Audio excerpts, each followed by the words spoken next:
الحمد لله رب العالمين والصلاة والسلام على سيد الأنبياء والمرسلين وعلى آله وصحبه أجمعين أما بعد فأعوذ بالله من الشيطان الرجيم بسم الله الرحمن الرحيم وربك فكبر وثيابك فطهر والرجز فاهجر ترجمہ اور اپنے رب ہی کی بڑائی بولو اور اپنے لباس پاک رکھو اور بتوں سے دور رہو۔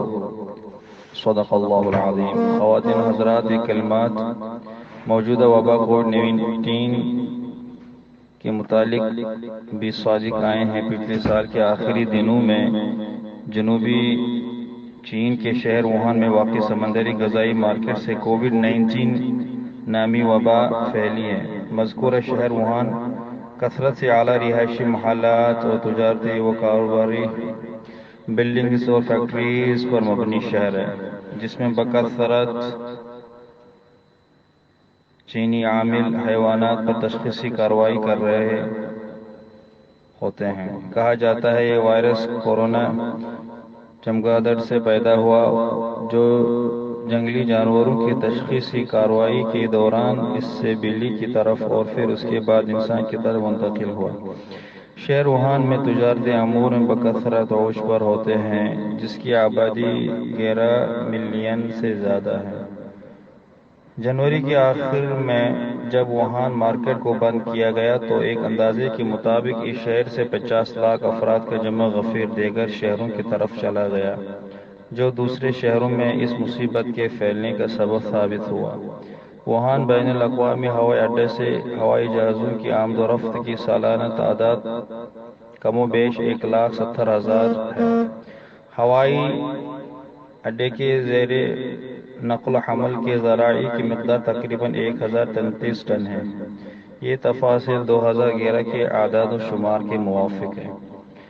اس کثرت نقل و تجارت کے موجب یہ وائرس دنیا بھر کے شہروں میں پھیلتا چلا گیا۔ فی الحال اس وائرس سے متاثرین کی تعداد 20 لاکھ سے تجاوز کر چکی ہے۔ سائنسدان ابھی تک اس وائرس پر تاثیر حرارت کو قائم کرنے میں ناکام ہیں، جبکہ دنیا بھر کے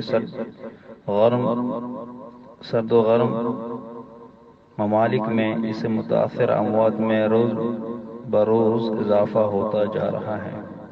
فلہذا وائرس کے اس پرفتن دور میں ہم انسان ہی اس ہلاکت کے اور ان کی اموات کے کامل ذمہ دار ہیں کہ یقیناً یہ ہلاکت نہ اس وائرس کے پیدا کردہ ہے، نہ ہی یہ اس کی ایجاد ہے۔ یہ ہر چیز اللہ تبارک و تعالیٰ کی طرف سے ہے کہ اس کے علاوہ نہ کسی سے ڈرنے کی حاجت ہے، نہ ہی کوئی قوت اس سے بڑی ہے۔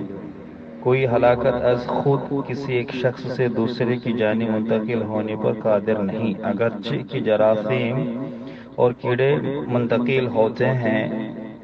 ہر ہلاکت متعدی نہیں، بلکہ اللہ تبارک و تعالیٰ کی مخلوق ہے اور اس کے حکم کی محتاج ہیں، جیسے کہ مفہوم حدیث العدویٰ ہے۔ تو چلیں اب اپنے اصل مضمون کی طرف لوٹتے ہوئے علامت کورونا وائرس کا جائزہ لیتے ہیں۔ تو کیا ہے علامت کورونا وائرس؟ ابتداً یہ وائرس گلے میں شکایت کا سبب بنتا ہے، پھر کم و بیش ایک ہفتے میں سانس لینے میں دشواری محسوس ہوتی ہے، لیکن اندازہ لگانا آسان نہیں کہ یہ شکایت علامت کورونا ہے یا کچھ اور، کیونکہ عموماً یہ سبھی علامات دیگر کئی ساری بیماریوں بھی ظاہر ہوتے ہیں۔ پھر بھی کورونا کی اس مصیبت کے حوالے سے اللہ تبارک و تعالیٰ کی رحمت سے نا امیدی کی حاجت نہیں۔ اللہ تبارک و تعالیٰ ہر چیز مقدر کر رکھی ہے۔ ہماری زندگی موت اسی کی لکھی تقدیر کے تابع تحت ہے۔ ہر بلا و شفا و دوا، خواہ بعلاج ظاہری ہو یا بعلاج باطنی، خواہ بعلاج ہی کیوں نہ ہو، سب کچھ اسے رب قدیر مقدر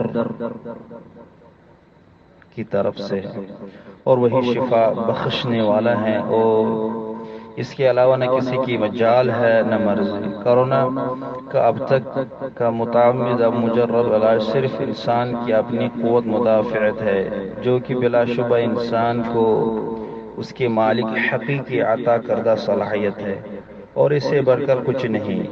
اسی دوران مریض کو سانس لینے والی امدادی آلے یعنی وینٹیلیٹر پر رکھا جائے گا،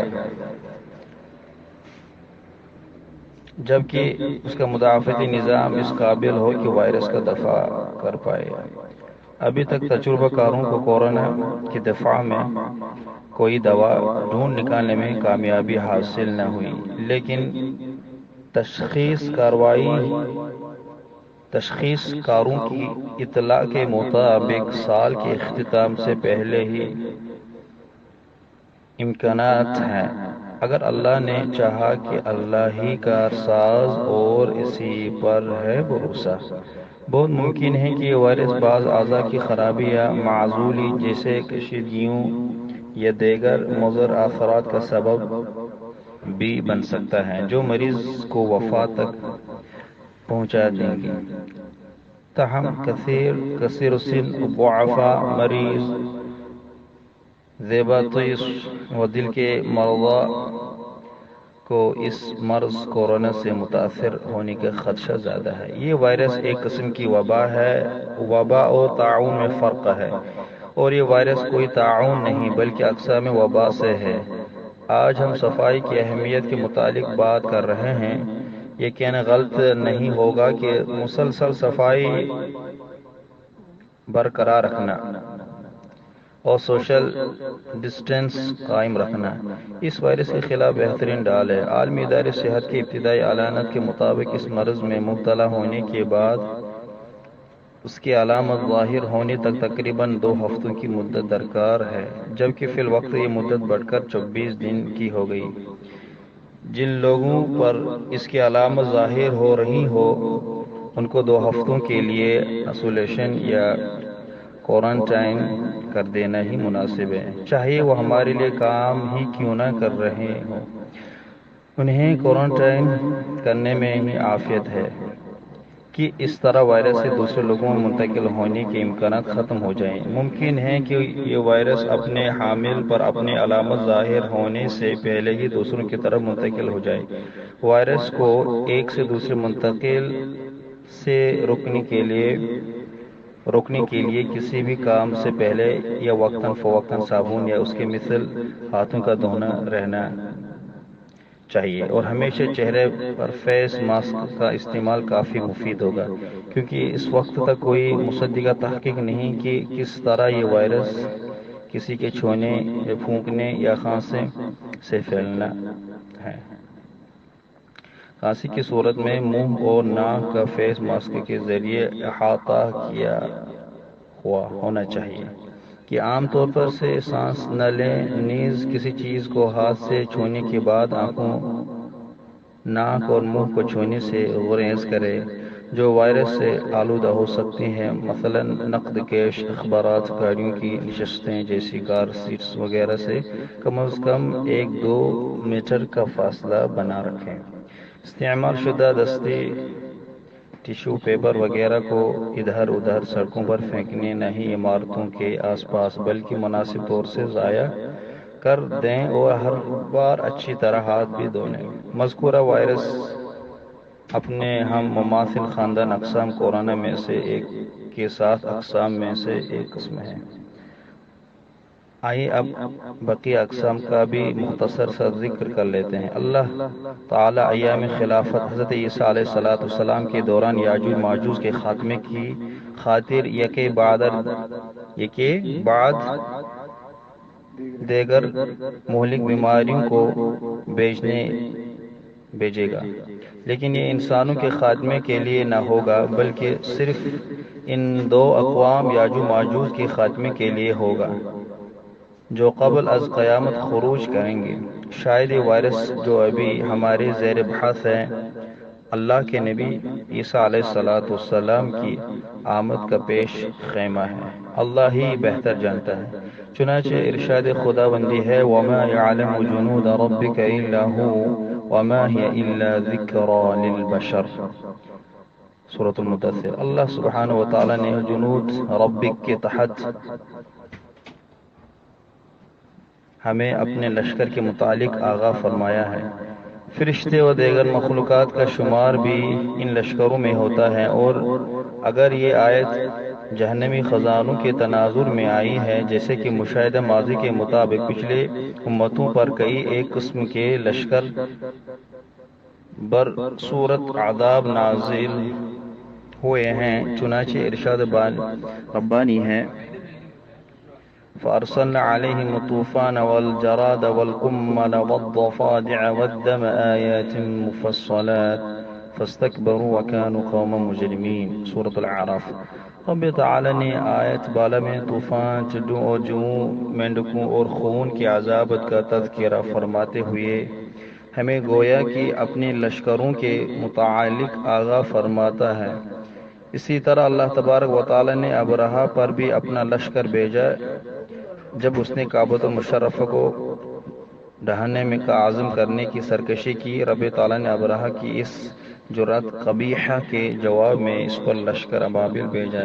چنانچہ ارشاد الہی ہے وَأَرْسَلَ عَلَيْهِمْ طَيْرًا أَبَابِيلَ، سورۃ الفیل۔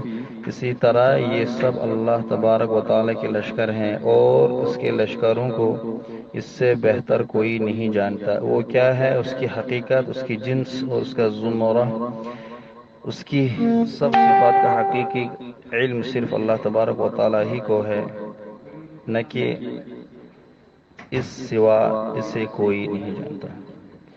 خواتین و حضرات، اللہ سے محبت کرو، اس کی طرف رجوع کرو۔ آئیں اللہ عز و جل تیری طرف رجوع کرتے ہیں۔ یا اللہ، یا اللہ، ہمیں زوال ایمان سے اپنے طرف امان عطا فرما۔ ہم میں سے ہر ایک کو اللہ جل شانہ کی طرف رجوع کر کے شرائط توبہ کے ساتھ توبہ کرتے ہوئے رب رحیم سے بخشنے کا سوال کرنا چاہیے، اور موت کی سختیوں سے نجات کا سوال کرنا چاہیے، اور صدقات عطیات کی طرف دوڑنا چاہیے کہ مفہوم حدیث رسول اللہ صلی اللہ علیہ وسلم ہے کہ صدقہ دفع البلا ہے۔